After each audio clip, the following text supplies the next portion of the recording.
आदाब नाजरीन, मैं रियाज मलिक आप सभी का इस्तकबाल करता हूं और लेकर हाजिर हूं हमारी खुसूसी पेशकश यंग आइकन। हमारे इस शो से आप बखूबी वाकिफ़ हैं। अपने इस शो के ज़रिए हम उन शख्सियात को आपके सामने लेकर आते हैं कि जिन्होंने अपने दम पर ना सिर्फ समाज में नाम कमाया होता है, बल्कि दूसरे लोगों के लिए भी राहें हमवार की हुई होती हैं। हमारे आज के शो में एक ऐसी शख्सियत मौजूद हैं कि जो एमएसओ यानी मुस्लिम स्टूडेंट ऑर्गेनाइजेशन के चेयरमैन भी हैं, साथ ही साथ एक डिजिटल जो प्लेटफॉर्म है उसके मैनेजिंग डायरेक्टर भी हैं। हमारी मुराद है शुजात कादरी साहब से। शुजात साहब, आपका बहुत बहुत इस्तकबाल है। शुक्रिया। शुजात साहब, सबसे पहले मैं आपसे जानना चाहूँगा, आपका आबाई वतन बहराइच है, इब्तदाई तालीम भी आपकी वहीं से हुई, तो इब्तदाई तालीम हासिल करने के बाद आगे की तालीम आपने अलीगढ़ से हासिल की, उस पर थोड़ी रोशनी डाल दीजिए। बहुत बहुत शुक्रिया मलिक साहब, आपने अपने इस बहुत ही इम्पोर्टेंट और मशहूर शो में जो मुझे इनवाइट किया। मैंने अपनी बेसिक एजुकेशन हमारा जो आबाई वतन बहराइच है वहाँ से लिया। फिर उसके बाद 6 क्लास में ही मैं अलीगढ़ मुस्लिम यूनिवर्सिटी आ गया और वहाँ का जो स्कूल है सिटी स्कूल, उसमें मेरा दाखिला हुआ और आगे की तालीम फिर मैंने अलीगढ़ मुस्लिम यूनिवर्सिटी में हासिल की। और फिर वहीं से मैंने डिप्लोमा इंजीनियरिंग भी किया और आगे की भी पढ़ाई हासिल की। उसके बाद फर्दर आला तालीम के लिए मैं फिर राजस्थान के जयपुर में चला गया। जयपुर आप जब तशरीफ़ ले गए तो मैं जानना चाहूँगा कि थोड़ा सा पीछे वापस जाकर अलीगढ़ से आपने क्या क्या तालीम हासिल की, जयपुर आने के बाद आपने कौन सी डिग्री हासिल की? अलीगढ़ से मैंने स्कूलिंग किया, 6ठी क्लास से 10th वहीं से किया। फिर उसके बाद मेरा यूनिवर्सिटी के पॉलिटेक्निक में दाखिला हुआ और वहाँ से मैंने डिप्लोमा इन इलेक्ट्रॉनिक्स इंजीनियरिंग किया। और मैं वहाँ के स्टूडेंट पॉलिटिक्स में भी काफ़ी एक्टिव रहा और कोर्ट मेंबर का मैं इलेक्शन भी हमने लड़ा। उसके अलावा और दीगर जो स्टूडेंट कॉज होती थी उसमें मैं बहुत ही एक्टिव रहा। उसके अलावा वहाँ पर और जो दूसरी तंजीमें हैं जो स्टूडेंट के वेलफेयर के लिए, स्टूडेंट कॉज के लिए हमेशा एक्टिव रहती थी, उनका मैं अहम रुकन भी रहा। फिर मैं जयपुर आ गया और 2007 में जयपुर में मैंने इंजीनियरिंग में दाखिला लिया और कंप्यूटर साइंस से मैंने वहाँ एमटेक किया। साथ ही मैंने कुछ अरसा स्टूडेंट को पढ़ाया भी और फिर उसके बाद मैं दिल्ली आ गया। आपने स्टूडेंट को पढ़ाया, एमटेक किया, लेकिन अब जो मेरा अगला सवाल आपसे है वो ये है कि एक तरफ एमटेक स्टूडेंट का जो जहन होता है बिल्कुल अलग होता है, और आगे जो आपने अपनी फ़र्दर ज़िंदगी में किया वो एक मुख्तलिफ चीज़ थी कि 2010 से आप फ़िलिस्तीनी लोगों की हिमायत में एक्टिव हुए। हिंदुस्तान का एक फ़र्द, हिंदुस्तान का एक शख्स, हिंदुस्तान का एक लड़का जिसने एमटेक अभी अभी किया कुछ ही दिन पहले, और एक इंटरनेशनल लेवल के मामले में अपना उसका जहन जाता है, उसका ध्यान जाता है, वहाँ के लोगों की तकलीफ़ को महसूस करता है और फिर उनकी हिमायत में खड़ा हो जाता है। ये क्या था? देखिए, जैसा मैंने बताया कि मेरा जहन शुरू से एक्टिविज़म की तरफ था, जी।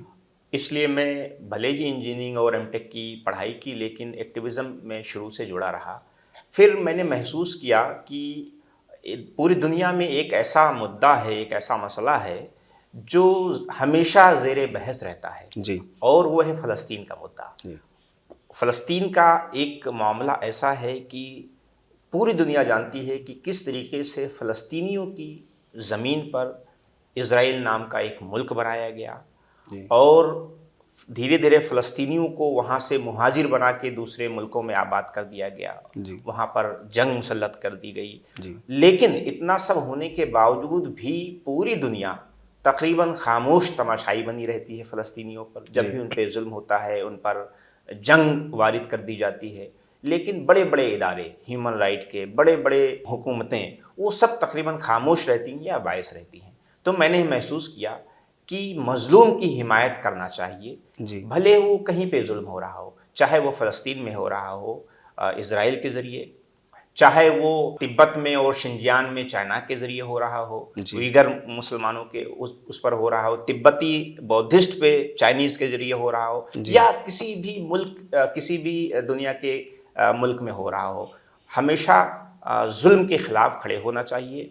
और भारत का, हमारा जो हिंदुस्तान है, उसका भी इतिहास यही रहा है कि हमेशा हम पीड़ित के साथ खड़े रहे, मज़लूम के साथ खड़े रहे। हमने कभी भी ना रिलीजन देखा, ना धर्म देखा, ये देखा कि हाँ मज़लूम कौन है, क्योंकि हम भी कॉलोनी रहे हैं। जी। हम भी एक करीब करीब 100 से ज़ायद सालों तक बरतानवी हुकूमत के ग़ुलाम रहे हैं, तो हम ये चीज़ अच्छी तरीके से महसूस कर सकते हैं कि ग़ुलामी क्या होती है, और वो चीज़ फ़लस्तीनी एक अरसे से अब महसूस कर रहे हैं। फ़िलिस्तीन का ज़िक्र आया तो मेरे ज़हन में एक सवाल आपसे पूछने का फिर से ख़्याल आया कि फ़िलिस्तीन के लोगों की हिमायत के लिए आपने गैर ममालिक का सफ़र भी किया है। वो जो सफ़र आपने किए हैं उसकी वजह क्या थी? वहाँ क्या किया गया? सबसे पहले 2011-12 में हमने एक कारवां निकाला, Asian convoy to global march to Jerusalem. जी, यानी करीब करीब उसमें 12 एशियाई ममालिक के करीब 200 से ज़ायद अफराद थे, जी, जो हिंदुस्तान से कुछ लोग पाकिस्तान गए और फिर ईरान गए, वहाँ से तुर्की गए, फिर हम लोग जो है सीरिया गए, और फिर वहाँ से बिलाखिर हम लोग लेबनान बैरूत पहुँचे, और वहाँ पे इजराइल बॉर्डर पे जाके हमने 30 मार्च 2012 को फ़लस्तीन की हिमायत में एक पुरअमन एहतजाज किया। जी, और ये कारवां का मकसद हमारा ये था कि पूरी दुनिया के लोग जानें कि फ़लस्तीनी किस तरह की ज़िंदगी गुजार रहे हैं। गाज़ा, जिसका आप लोग अभी बहुत चर्चा में है, जी, जानते हैं, जी, वो जी, बेसिकली एक उस वक्त आज तो बिल्कुल वो मटिया मेट हो गया, लेकिन उस वक्त जो है पूरी दुनिया का एक ओपन जेल करार दिया जाता है। एक छोटी सी पट्टी जिसमें कई लाखों लोग जो है ज़िंदगी गुजार रहे हैं, जो बेसिक नीड्स हैं इंसान की, वो वहाँ उनको मुहैया नहीं है। तो ये सब जो जुल्म और ज़्यादती, जो परेशानियाँ फ़लस्तीन के लोग डेली लाइफ में अपने महसूस कर रहे हैं, हम ये चाहते थे कि पूरी दुनिया के अमन पसंद लोग इस चीज़ को जानें, और बग़ैर किसी मज़हब के, बग़ैर किसी रिलीजन के, कास्ट के, वो उस कॉज़ को ह्यूमैनिटेरियन बेस पर सपोर्ट करें। और हमें इसमें कामयाबी भी मिली। हमने देखा कि आप भी इस चीज़ को मानते होंगे कि जी, आज वाहिद फ़लस्तीन का एक ऐसा मोमेंट है जो पूरी दुनिया में सबसे ज़्यादा ज़ोर शोर से सिविल सोसाइटी उठा रही है। जी, जी, human right organisation so called, जो हुकूमती इदारे हैं, यूनाइटेड नेशन या इस तरह के जो और ह्यूमन राइट वॉच, वो सब खाना पूरी करके अपनी प्रेस रिलीज जारी कर देते हैं। लेकिन असल में जो दुनिया की सिविल सोसाइटी है, और मुझे फ़ख्र है इस बात का कि उसमें अक्सरियत, मेजॉरिटी नॉन मुस्लिम लोगों की है, जो आज फ़लस्तीनियों के साथ में खड़े हैं। अच्छा, जैसे फ़िलिस्तीन का ही आप ज़िक्र कर रहे हैं, वहाँ के लोगों के लिए आपके दिल में दर्द भी रहा है, क्योंकि 7 अक्टूबर 2023 से फ़िलिस्तीन इज़राइल का जो मसला है, ये एक बहुत बड़े लेवल पे अब दुनिया को दिखने लगा है। पहले तो जो इंटेलेक्चुअल लोग होते थे, उस तरफ ज़हन उनका रहता था फ़िलिस्तीन इज़राइल की तरफ, वही लोग इस बात को जानते थे। लेकिन अब तो मुझे ऐसा लगता है कि सारी ही दुनिया इस बात से वाकिफ़ हो गई है 7 अक्टूबर 2023 के बाद से। 18,000 बच्चे ऐसे हैं वहाँ पर फ़िलिस्तीन में कि जिनके माँ बाप ख़त्म हो गए हैं। ऑपरेशन के लिए उनके पास कोई भी साज़ो सामान नहीं है, कोई ड्रिप नहीं है, खाने के लिए कुछ नहीं है।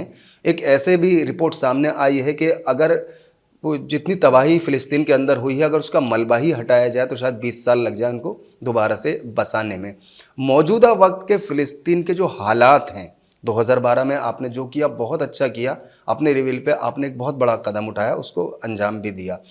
मौजूदा वक्त में आपके जहन में क्या चलता है कि वहाँ के लिए क्या आपके लेवल पे होना चाहिए, करना चाहते हैं या करेंगे? आज के हालात जो फ़लस्तीनियों के हैं, ख़ासकर गाज़ा के, वो जी, बहुत ही नागुज़ीर हैं। जी, उन पर वो तस्वीर, वो जो इस इमेजेस और जो फुटेज आते हैं, कोई भी दर्दमंद इंसान उसको देख नहीं सकता। आज हालत ये हो गई है कि कोई भी इंसान के पास अगर फुटेज आती है तो वो उसको स्क्रॉल करके आगे पीछे कर देता है, क्योंकि ऐसे दर्द से भरी हुई तस्वीर सामने आती हैं जो हर किसी को रुला देने के लिए काफ़ी है। अब यहाँ पे ज़िम्मेदारी ये बनती है, अभी जैसा कि हम देख रहे हैं, कुछ 2-4 दिनों में न्यूज़ में आ रहा है कि शायद गाज़ा को लेकर के सीज़ फायर जी, जी, हो सकता है। जी, जी, तो सबसे पहला ज़रूरी काम तो ये है कि गाज़ा में परमानेंट सीज़ फायर हो। जी, दूसरा, रीबिल्डिंग का, रिकंस्ट्रक्शन का काम वहाँ शुरू होना चाहिए। जी, जी, और 3 काम जो पूरी दुनिया के अमन पसंद ममालिक, उसमें भारत बहुत इम्पोर्टेंट रोल अदा कर सकता है, क्योंकि भारत का फ़लस्तीन के साथ में गहरा ताल्लुक़ रहा है। हमारे फादर ऑफ नेशन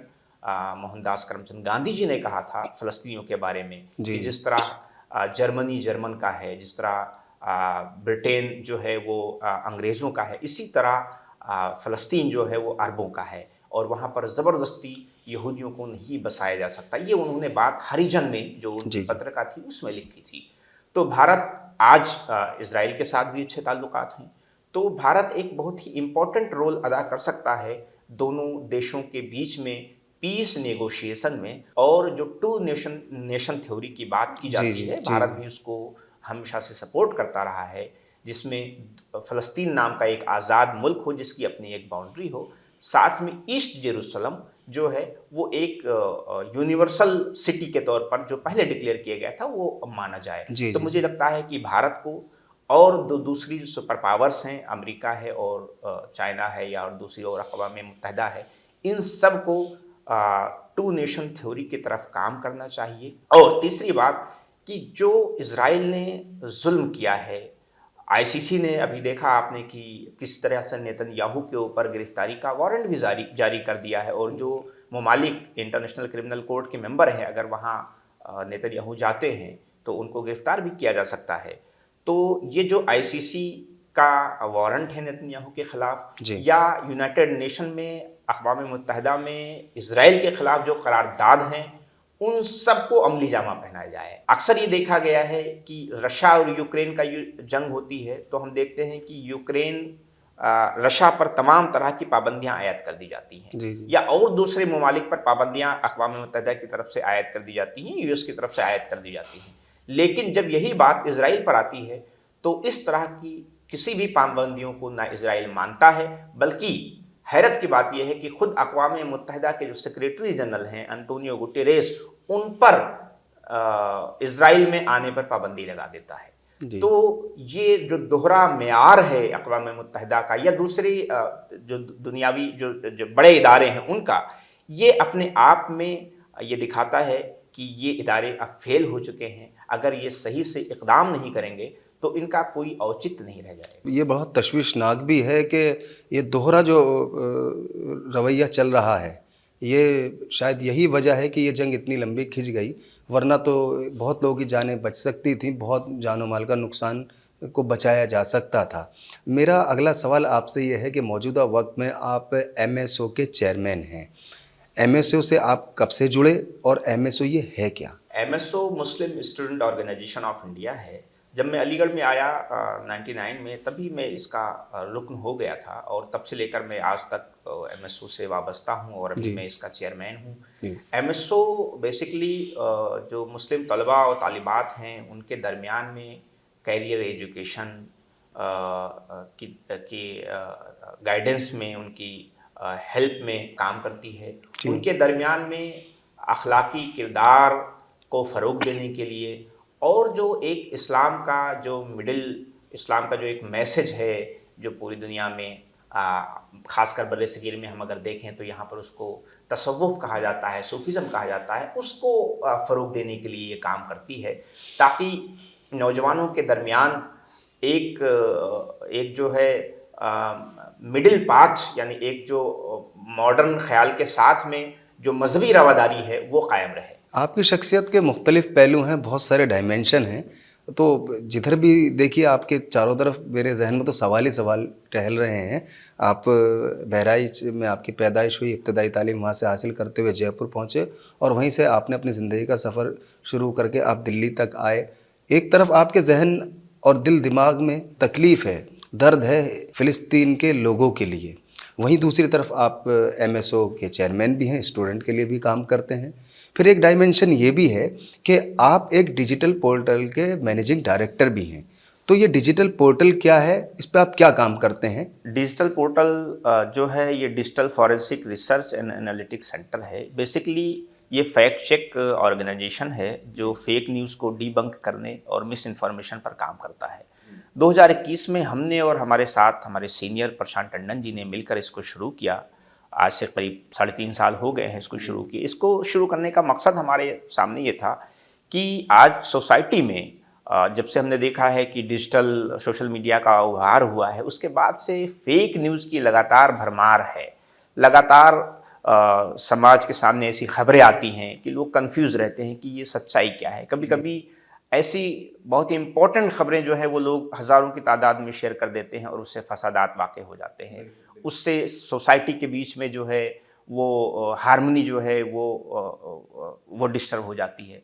तो हमने महसूस किया कि एक ऑर्गेनाइजेशन, एक डिजिटल प्लेटफॉर्म बनाया जाए जहाँ पर बिल्कुल सच सामने लाया जाए और बताया जाए कि समाज में वो कौन लोग हैं, उनको भी उजागर किया जाए कि ये लोग फेक खबरें फैलाते हैं, ये जानबूझकर डिसइंफॉर्मेशन कैंपेन चलाते हैं। इस वजह से हमने और हमारे साथ में सीनियर हमारे प्रशांत टंडन जी, उन लोगों ने मिलकर साथ में शुरू किया था। इलेक्ट्रॉनिक मीडिया में तो जो आजकल परोसा जा रहा है उससे तो हर कोई वाकिफ़ ही है, लेकिन डिजिटल मीडिया को एक ख़तरनाक टूल्स की तरह जो आज इस्तेमाल किया जा रहा है, मैं हिंदुस्तान नहीं कहूँगा बल्कि सारी ही दुनिया कहूँगा, तो इस टूल से कैसे बचा जाए उस कंडीशन में जब इसका गलत इस्तेमाल किया जाता है? आज के समय में फेक न्यूज़ और हेट जो है वो मुझे लगता है कि सोशल मीडिया पर अब ज़्यादा आ गई है, शिफ्ट हो गए हैं। फेसबुक, ट्विटर, व्हाट्सएप पे आप देखते होंगे कि रोज़ाना ऐसे ऐसे मैसेज आते हैं जिनके बारे में कोई सिर पैर नहीं होता है। जी। तो सबसे पहला काम बचने का ये है कि जो भी चीज़ हमारे पास आए, सबसे पहले हम उसको फॉरवर्ड ना करें। जी। सबसे पहले उसको पढ़ें, अगर हमें लगता है कि इसमें कुछ डाउट है तो उसको क्लियर करें। जी। गूगल पे चीज़ें मिल जाती हैं, बहुत आसान सा तरीका है। अगर कोई फ़ोटो है तो आप उसको गूगल रिवर्स इमेज पे डाल करके खुद चेक कर सकते हैं कि ये कब की है। अभी हमने रिसेंटली देखा कि बांग्लादेश में जब सत्ता परिवर्तन हुआ, नहीं अभी रिसेंटली, तो बहुत सारी खबरें ऐसी आने लगी जो रिसेंटली बता के पोस्ट किया गया या आउट ऑफ कॉन्टेक्स्ट बता के उसको पोस्ट किया जाने लगा। इसी तरीके से अभी सीरिया में जब बशर अल-असद की हुकूमत गई तो बहुत सारे फुटेज और वीडियोज़ वायरल हुए, जो पता चला है कि गाज़ा वॉर के हैं, लेकिन उसको इसराइल उसको अभी रिसेंट का बता के जी, जी, जी। पेश किया जा रहा है।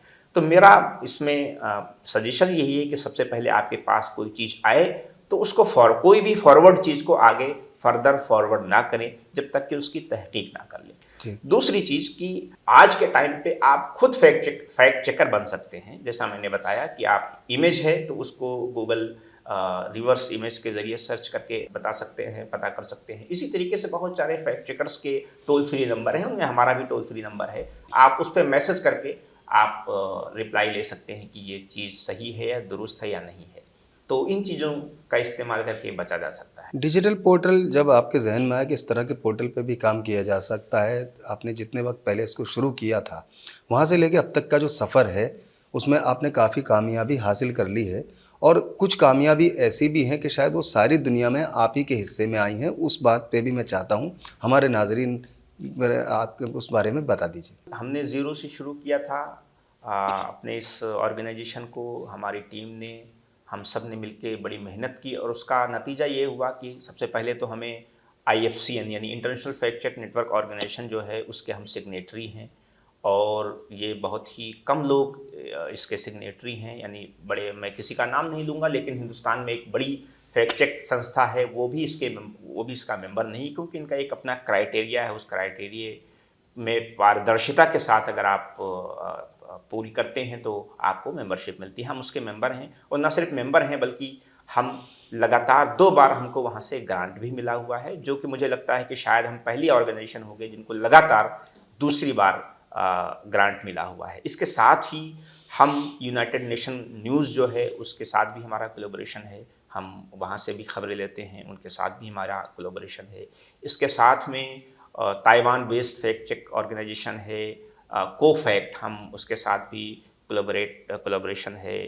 और इसके अलावा दूसरी ममालिक की फैक्ट चेक ऑर्गेनाइजेशन हैं, उनके साथ भी हमारे ताल्लुकात हैं, और वक्तन फ़वक्तन हम उनके टीम को, उनके मेंबर्स, उनके फैकल्टी मेंबर्स को हिंदुस्तान के लोगों के लिए ट्रेनिंग कराते रहते हैं, वर्कशॉप कराते रहते हैं, वेबिनार कराते रहते हैं, ताकि उनकी जो सलाहियत है, उनकी जो काबिलियत है, हमारी ऑडियंस को भी वो सीखने को मिले। आपकी शख्सियत के जैसे मैंने कहा था कि मुख्तलिफ़ पहलू हैं।